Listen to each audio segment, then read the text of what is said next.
Libs are losing it right now over this Tesla thing. So Donald Trump was kind of annoyed that there were these violent attacks happening at Tesla dealerships, and understandably annoyed, right? Like, I'm annoyed seeing it too. Anytime you see a destruction of property, that's never a good thing. First mate, thank you so much. Appreciate the generosity. First mate, that's kind of funny because I'm on a boat. I'm on a ship. Anyway, these libs are like, whoa, how dare he turn the White House into a showroom of sorts for these cars. It was kind of funny, actually. He's good at it, right? He's a good salesperson. So keep in mind the backdrop of what's going on. First of all, X came under a cyber attack. So Elon was kind of upset about that. And then Tesla and the dealerships have been coming under attack. I think we have some video.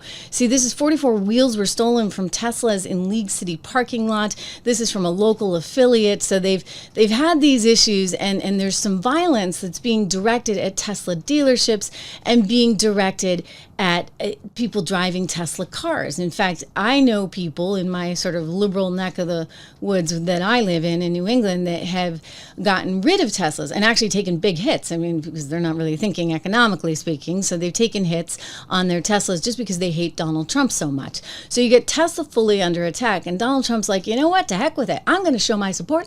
I'm going to buy a Tesla. And so he invited all the different trucks and cars, the Cybertruck, all to come into the White House.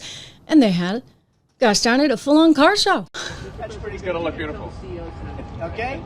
I'm going to look at this. I'm going to make a decision. Do you want to hear what my decision is? Let's see it. Okay. What's your best of these cars? What do you think? Well, the car that I drive is the Model S flat. Which is that one? The red one in the middle. I like that.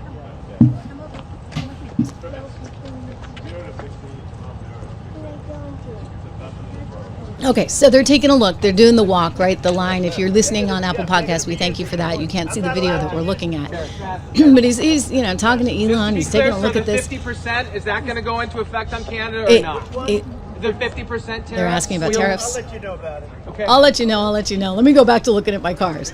Okay, so this is really interesting, the reaction that you see in the liberal media. And I have to show it to you because it's worth understanding. Again, remembering that there have been violent attacks on Tesla. Donald Trump came out and said, listen, if there's violent attacks on a business, any business, I consider that a form of domestic terrorism. And they go crazy, like crazy. Here's that guy who looks just like Rachel Maddow. Yeah, Donald Trump bought a car from his buddy, or at least he said he did. Who knows, right? Right off the makeshift Tesla lot they set up in front of the White House. What does this have to do with the American people and their interest, public interest? Couldn't tell you. When Trump was asked what to do about the people targeting Tesla cars and dealerships, here's what happened. Some say they should be labeled domestic terrorists. I will do that. I'll do it. I'm going to stop them.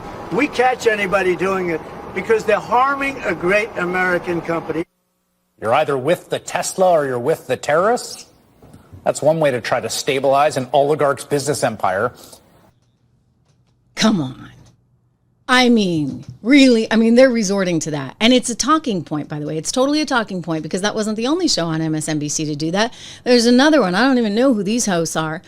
That one's just the one that looks like Rachel, right? And these hosts are saying the exact same thing. So clearly they got their direction. But then you also overnight have this post claiming that protests at Tesla dealerships are illegal. He said today he would label violence against dealerships domestic terrorism. Now, you know I am judicious in how I play this sound, but I think you need to hear it from him.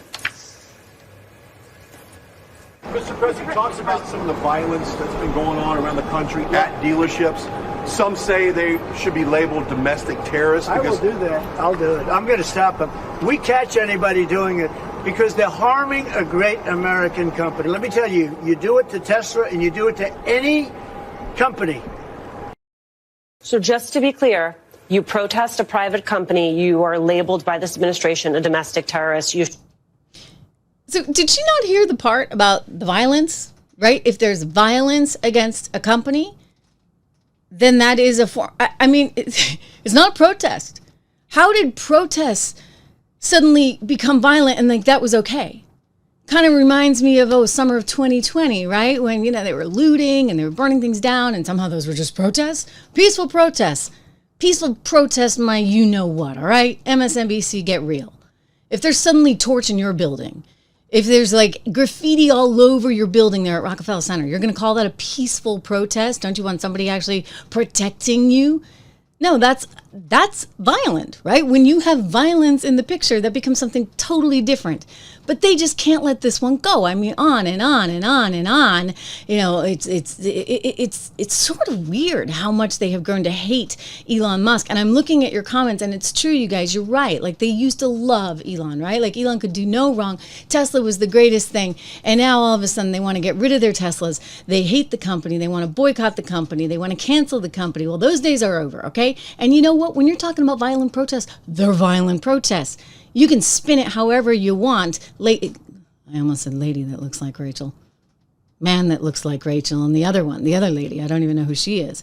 And then they're over on CNN. And you know what? This Scott Jennings, he deserves a raise. He deserves a huge raise because he has to sit there with these idiots and remind them of basic things like, oh, Tesla employs people.